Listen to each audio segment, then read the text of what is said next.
What's happening around the world? And what's happening here at home. Good evening and welcome. This is Primetime News on TV1. I'm Piruni Karunaratna. And I'm Sandra Ferdinando. Let's take a look at your headlines for tonight. Newsfirst headlines. Main sponsor. A trusted place for your fixed deposit. Valuable FD, a symbol of stability. Submit an application if you need houses. President Anura Kumara tells former presidents.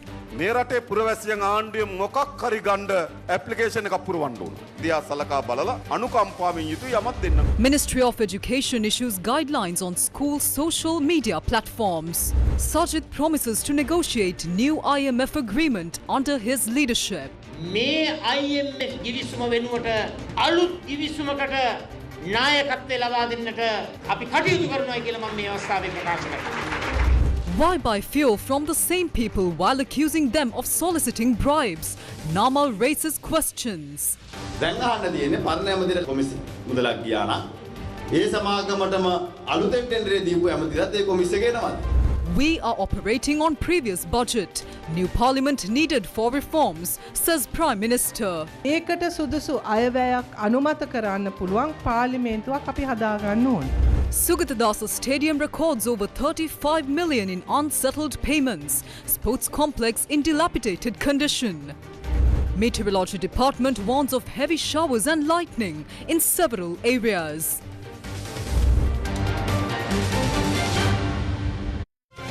Newsfirst headlines. Main sponsor. A trusted place for your fixed deposit. Valuable FD, a symbol of stability. News here at home. President Anura Kumara Dissanayaka has said that any former president who requires additional privileges beyond those currently provided may submit a formal application for consideration. A public meeting organized by the National People's Power for the upcoming general election was held in Kegol today.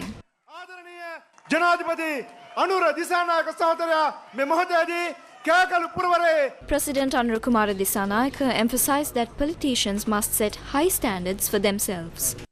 දේශපාලකට ප්‍රමිතිගත කිරීමක් නැහැ. ජාතික ජනබලවේගයේ ආණ්ඩුව There is no standardization for politicians. The government of the National People's Power will first implement standards for the President, Ministers, Deputy Ministers and Members of Parliament. To what extent can government vehicles be used? That is a standard. You cannot stay in government quarters. Another standard. You are subject to the law. You are entitled to a pension after serving 5 years in Parliament. If it is not given, it is a standard. Former politicians and former presidents should also be subject to the same standards.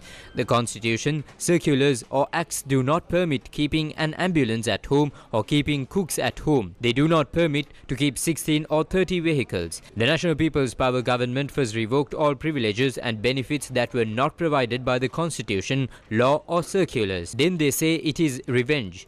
No, it is about being subject to the law. A committee has been appointed to review what is legally provided and if necessary National People's Power government will amend the law. If a former president does not have a house, they can submit an application to the government. Do you have a house in Colombo? Do your children have a house in Colombo? Do you lack the income to pay rent for a house? Are you at a level to receive Aswesuma? If so, we can provide a house. But you must fill out an application and submit it. I will consider the situation then, because the people of this country have to submit an application to receive something from the government. This is not revenge. It's about standardizing the politics of our country, clarifying what is entitled and what is not. But the politicians of our country believe that they are entitled to all of this. The National People's Power government, however, is bringing politics to a standard by clearly defining what is actually entitled. Anything that is not will be abolished. President Anura Kumara Dissanayaka also responded to a statement made by the former president. අපේ ආණ්ඩුව හරි මගට යවන්න ඒගොල්ලොත් එවන්නලු. හරිද? ඒගොල්ලෝ කියන අපි They say that people need to send their representatives to parliament to put the government we've formed on the right path. But who are they? These are the people who have consistently led this country in the wrong direction. These are the people who have caused great destruction to this nation. So we do not need them to guide us. I heard the former president say we should send people with experience. I challenge him. Name 10 people who have experience under him. Then we can tell the experience of them. If he is included in his list, we can explain how he got his bar permit. There is another. If he is considered experienced, I can tell you how he got caught using cannabis in a government vehicle. Who are these people with experience? එයා ආණ්ඩුවේ වාහනේ තිබිලා ගංජා අහුන හැටි කියන්න පුළුවන්. කියන්නකෝ අත්දැකීම් තියෙන අය. The Ministry of Education today issued a circular emphasizing that social media platforms such as WhatsApp, Viber and Telegram, which are used for educational activities in schools, must be operated under continuous supervision and regulation by the school authorities. The Secretary to the Ministry of Education said that principals, vice principals and department heads must act as administrators of these communication groups. Secretary to the Ministry of Education J.M. Tilaka Jayasundara said that the ministry has been receiving reports regarding the negative impacts of social media platforms in schools. As a result, she has issued detailed instructions through the circular to all provincial secretaries, education secretaries, provincial, zonal and divisional education directors, as well as principals and vice principals on how to manage this matter. The key instructions provided by the Ministry of Education regarding the use of social media platforms in educational activities are as follows. Principals, vice principals or department heads must serve as administrators for communication groups such as WhatsApp, Viber and Telegram used within the school system. These groups must be subject to continuous monitoring and regulation by the school administration. Administrators are fully accountable for any harm, including the damage of the school's reputation caused by these platforms.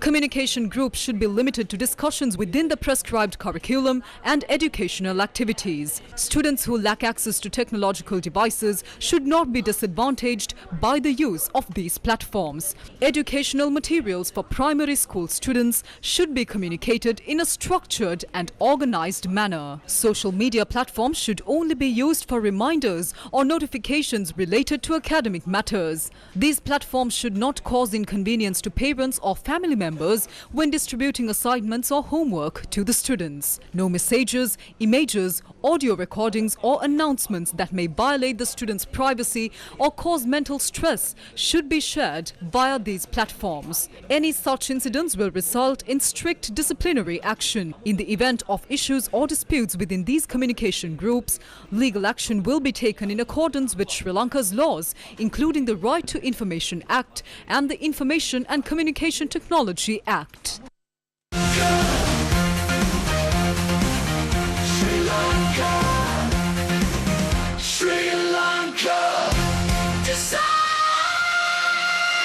Sri Lanka decides. The National Election Commission convened a media briefing today to provide information regarding the voting process for the upcoming general election, which is scheduled to take place on the 14th of November.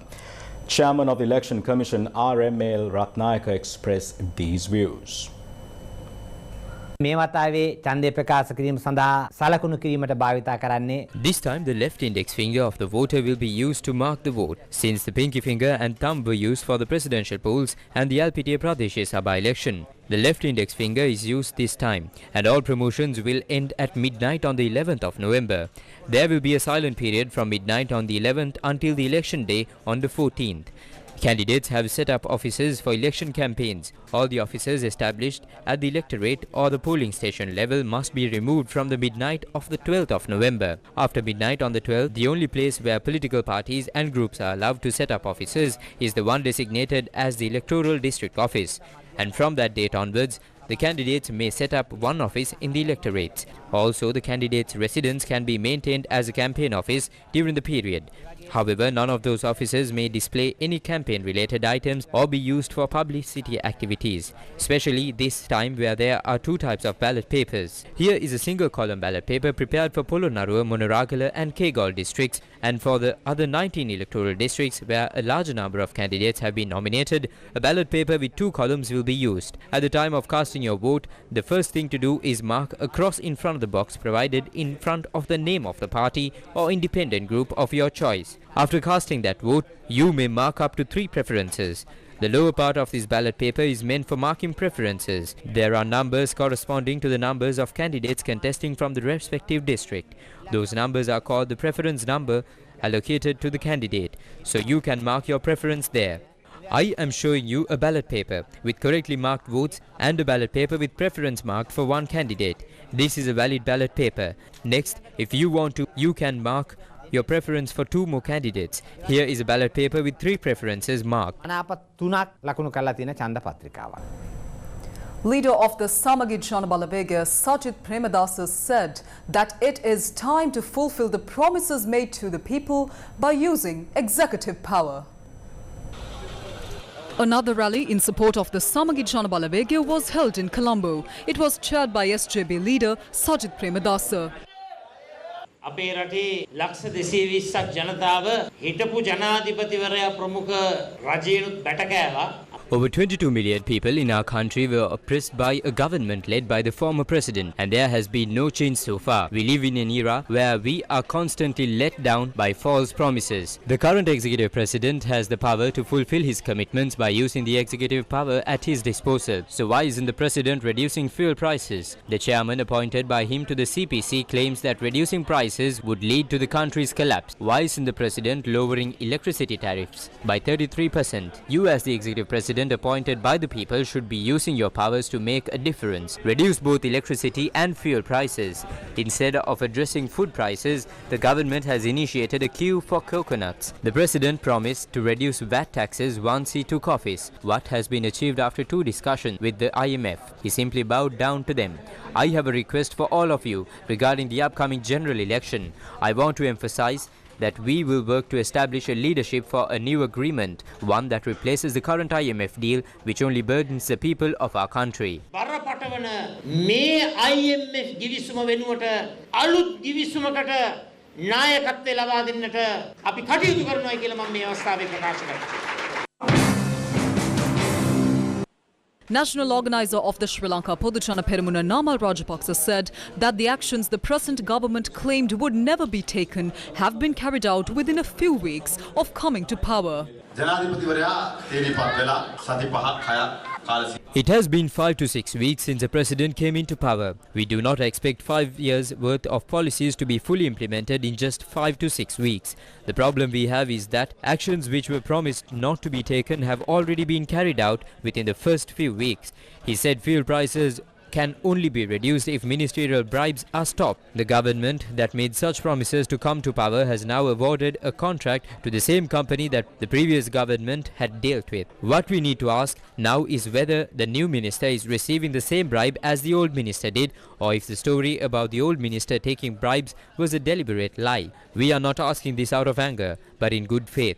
We need to know.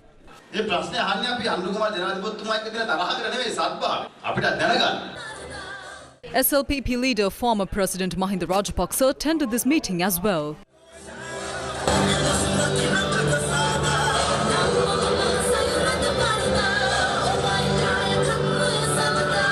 කිව්වොත් වැඩක් එක කරන්න ඕන. අපි යුද්ධ ඉවර කරනවා කිව්වා අපි යුද්ධ ඉවර කරා. ජනාධිපතිවරණයත් එක්ක අරගෙන බැලුවාම ඉදිරියේදී මහමැතිවරණයේදී මොන වගේ තත්ත්වයක් උදා වෙයි කියලා ඔබතුමා හිතනවද?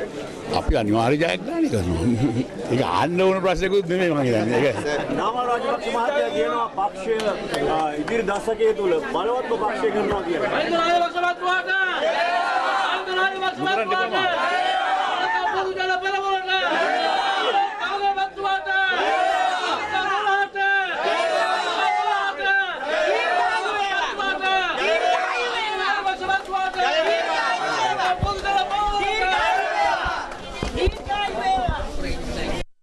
Prime Minister Dr. Harini Amarasuriya said that a strong parliamentary mandate is essential to implement the policies of the National People's Power.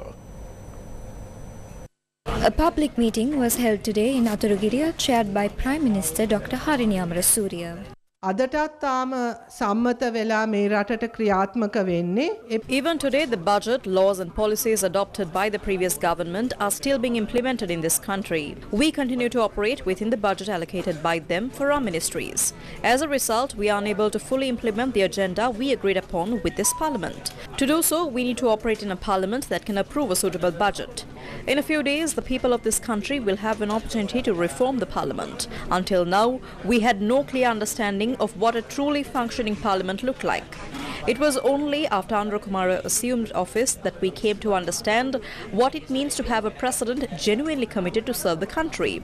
If that is the case, we must bring the same change to parliament.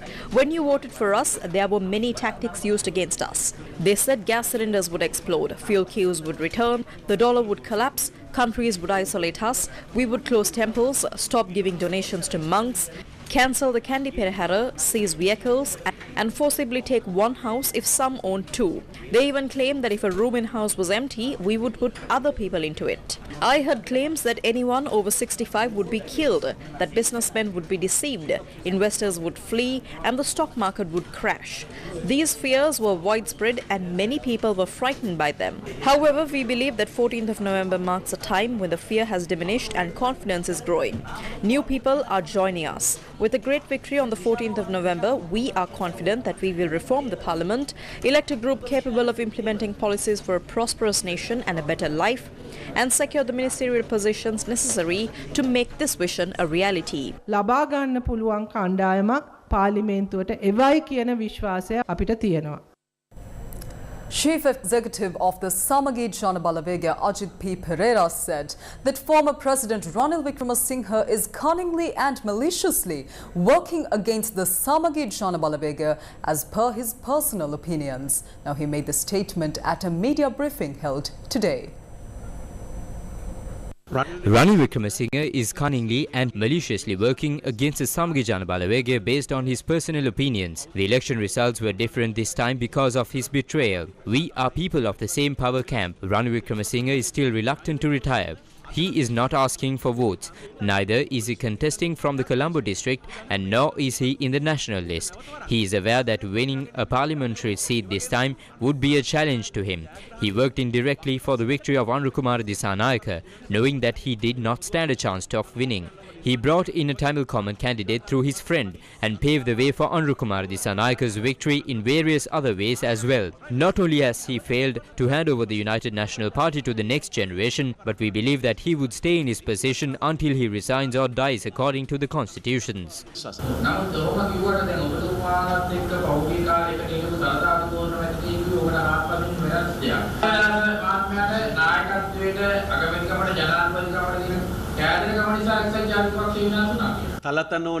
Talatha was one of the four people who were part of splitting the party. Sajid Premadasa has said that there is no alternative but for Talatha Tukorala to part ways, as Ranil Wickremesinghe will never allow him to take over the leadership. She was in the forefront of founding the Samagi Janabalawega, citing that Ranil would never allow Sajid to take over, that Ranil would stay in his position until his demise, and that there is no other alternative but to leave the UNP. Speaking at a media briefing today, spokesperson for the Sri Lanka Podujana Peramuna Sanjeeva Edirimana stressed that the SLPP will be the decisive force in the next parliament. Our only political slogan is that the Pohutua will undoubtedly become the decisive force in the next parliament. Ranil Wickremesinghe has demonstrated that one person is enough to form a government. Therefore, the number itself is not important. The challenge for this government is now not from the Sri Lanka Podujana Peramuna, Sajid Premadasa or Ranil Wickremesinghe, but from their own political contradictions, which are likely to backfire on them. In other words, the stones they themselves have thrown will fall back onto their own heads.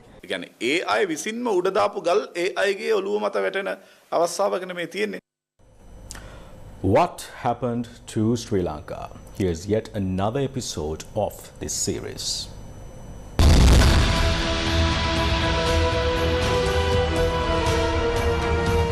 What happened to Sri Lanka?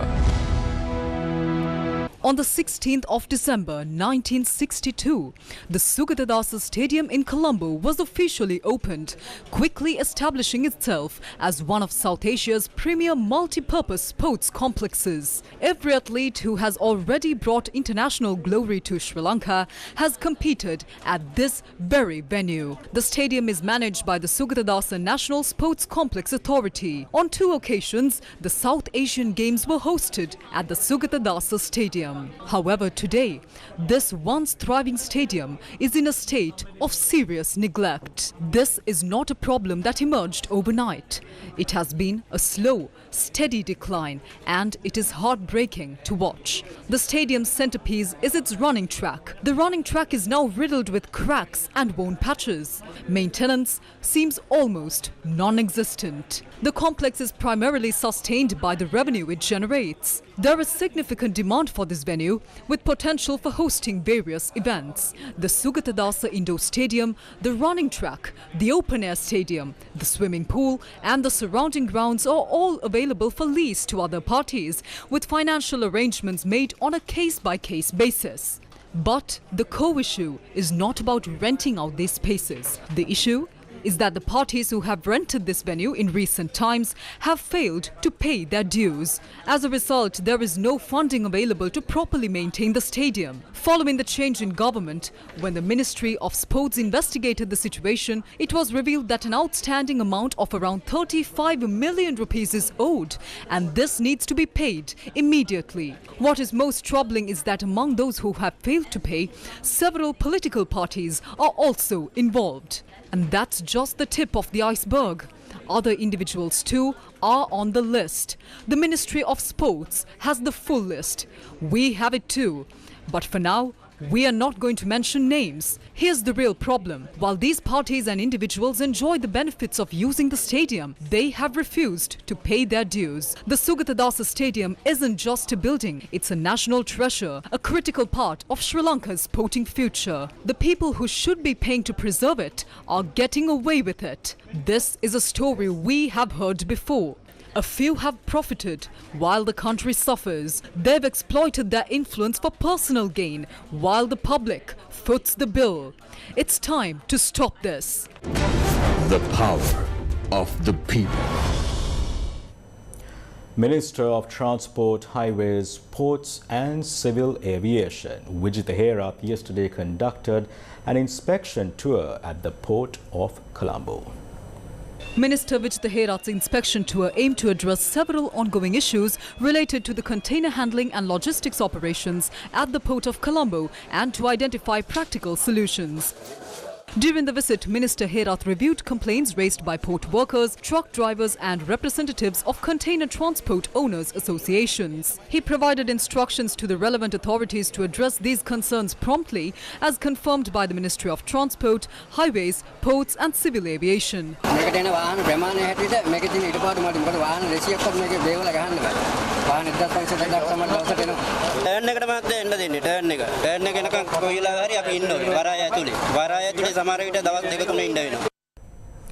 A group including Pubudu Jayagoda, a member of the National Operations Committee of the People's Struggle Alliance, visited the police headquarters this morning and handed over a letter.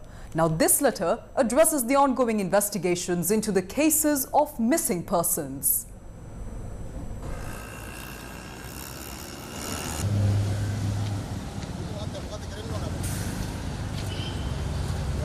The police spokesperson in a press briefing said that all previously suspended investigations would be reopened. He specifically mentioned several high-profile cases, including the investigation into the disappearance of Tajuddin, Shivaram's case, the probe into the assassination of Lasantha Wickramatunge, as well as investigations related to the abduction and disappearances of Lalit and Kugan and other related murder investigations. The spokesperson confirmed that these investigations would now be resumed.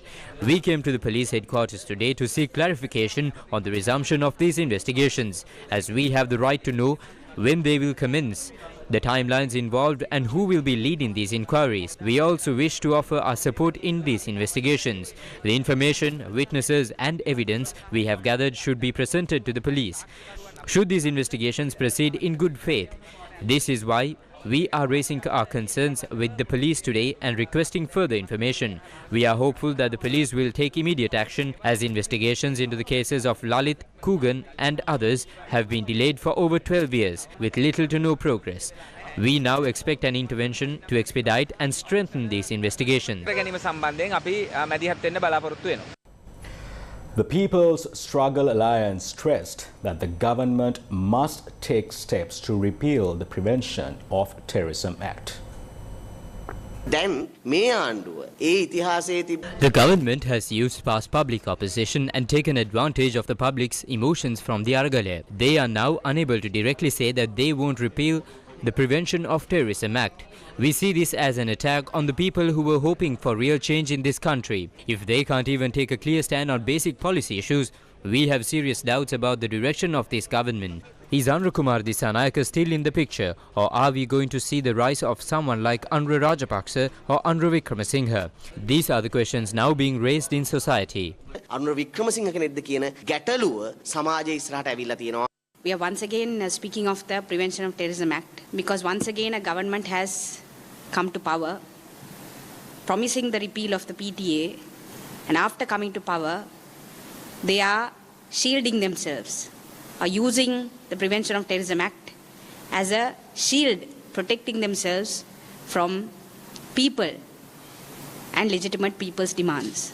We all know that until Parliament comes into operation, we can't repeal the PTA, but we are all asking the NPP government what is preventing them from taking a moral and a moral political stance against or for the repeal of the PTA, which they are not doing. So we ask the people, pressure the government, pressure the president to repeal the PTA, to also abolish the executive president, but also to repeal the PTA. Koleyaya and Aldenia are two of Sri Lanka's remotest villages and are hidden along the border of Mahiyangana and Badulla. And for the people who live here, the life during monsoon rains also brings with it untold hardships. Every monsoon, the stream that runs through the village swells into a life-threatening torrent. Villagers, both young and old, have had to live with treacherous currents, risking life and limb. But today, a dream came true for the people in these two villages deep in the heart of Sri Lanka, as the Gammadda Unity Bridge was ceremoniously opened and presented to the people.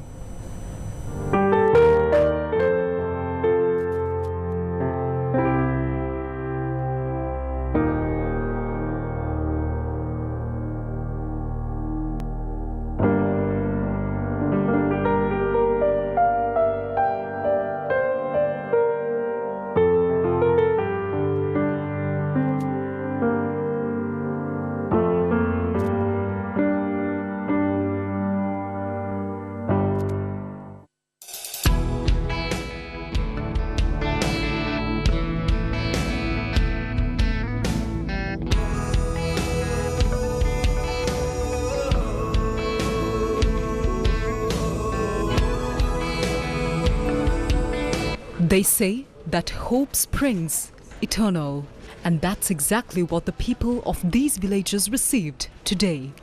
Hope in the form of a bridge that would save lives and make their lives a lot easier.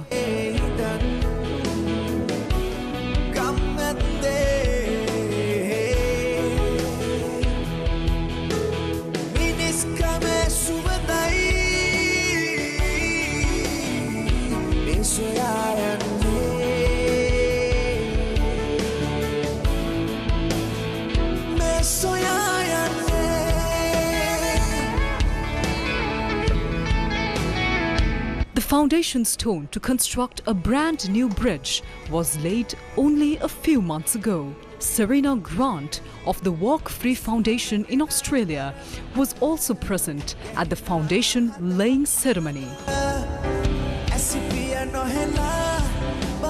And today, the Gammadda Unity Bridge was ceremonially opened and presented to the people.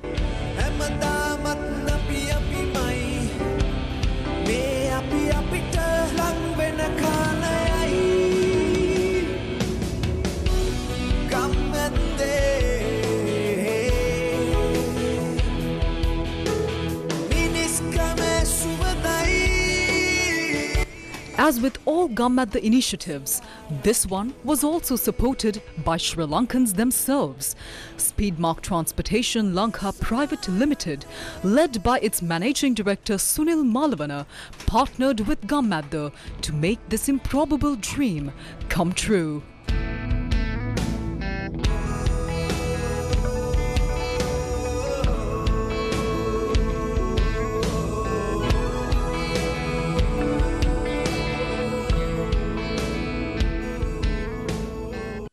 මෙම පාලම ඉදිරි කිරීමට ඉස්සෙල්ලාම මට ආරාධනයක් ලැබුණා.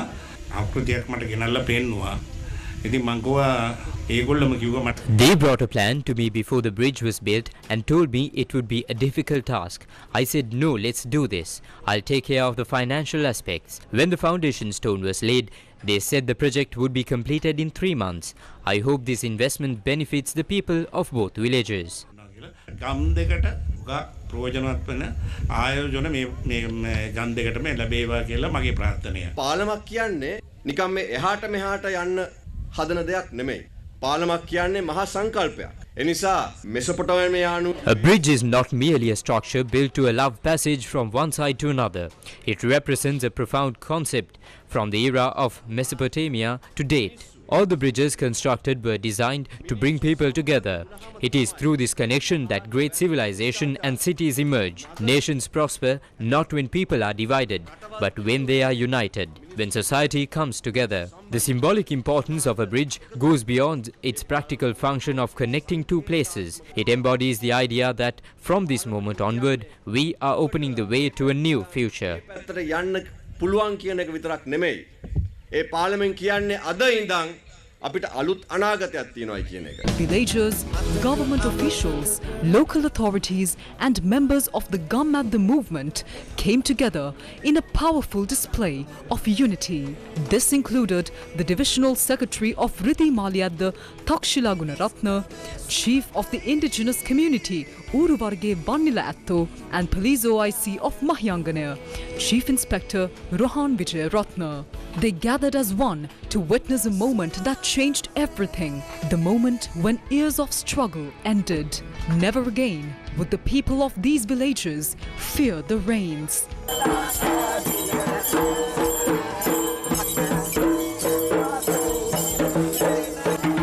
A promise that no one would have to worry about getting home safely. No one would have to worry about crossing a dangerous river to reach their family. Gammadda, for the people, by the people. A trusted place for your fixed deposit. Valuable FD, a symbol of stability. Srinath Pereira, number 3 from National People's Party, Colombo District. Strength of the nation.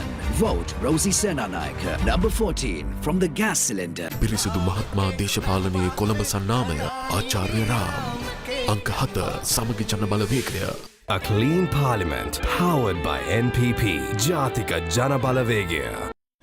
Welcome back to the news. Still continuing in local news. The Ministry of Education has said that schools will be closed on the 13th and 14th of November due to the general election. According to the ministry, the decision to grant the holidays was made in response to a request from the Election Commission, and all schools are scheduled to reopen on the 18th of November.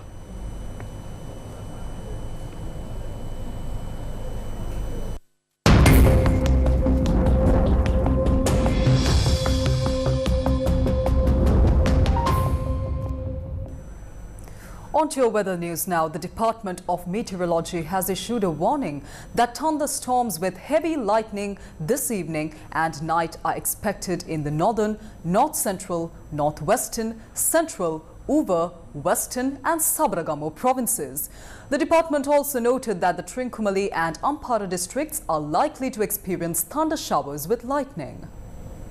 The Akurana town was inundated this evening following heavy showers. The flooding caused a complete disruption of the Kandy-Jaffna A9 road from Akurana.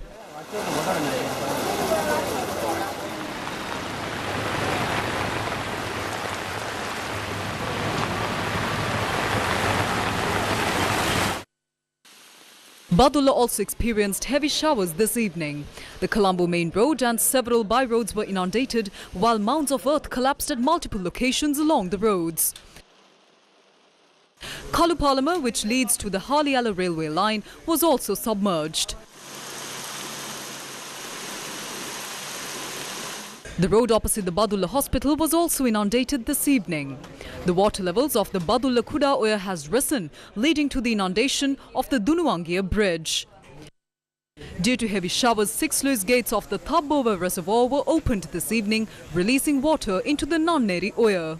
Meanwhile, the Putlam-Kurunagala main road was inundated at several locations and around 20 houses were submerged.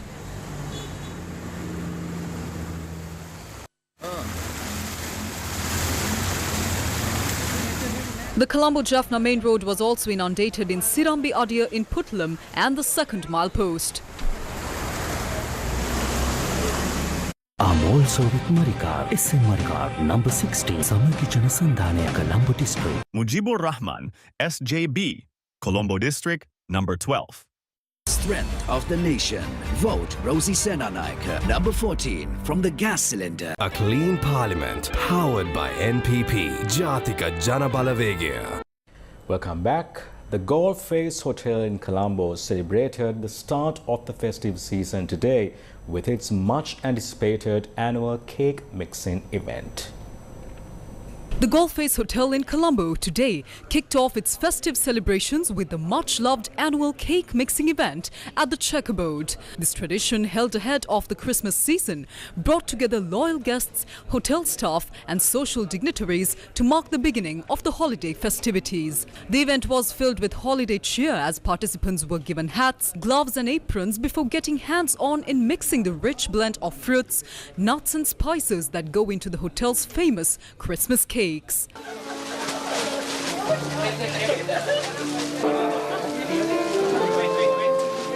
Guests enjoyed the opportunity to take part in the fun and join in the time-honored tradition of preparing for the season's celebrations.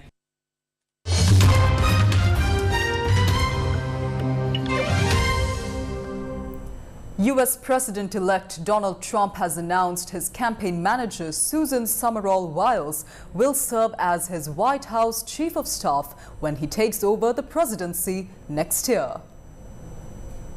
President-elect Donald Trump announced that Susie Wiles, one of his 2 campaign managers, will be his White House Chief of Staff, entrusting a top position to a political operative who helped the Republican win election. Wiles, who's 67, will be the first woman to serve as White House Chief of Staff.